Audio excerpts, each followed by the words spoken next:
আমরা শুনেছি যে এই বাজারটার নাম হচ্ছে গোদের বাজার। আসলে কে বা কাহারা এই বাজারটার নামকরণ করলো এবং কত বছর আগে যদি বলতেন? আজকে 30 বছর আগের থেকেই এই বাজারটা ওই লোকটাই ওই বাগান বেচতো, নিধি লাগাইতো, এই জায়গা নিয়ে এসে বেচতো।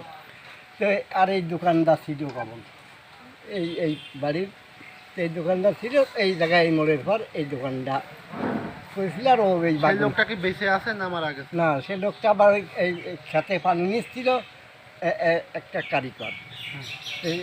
তার ওই ফ্রিজের ভিতরে পানি ছিটে গেছিল, আর সেই লোক এসে তার সাথে মদামদি করতেছে, কোদালি দিয়ে বাড়ি মারছে আর কোন যাবে এক বাড়িতে।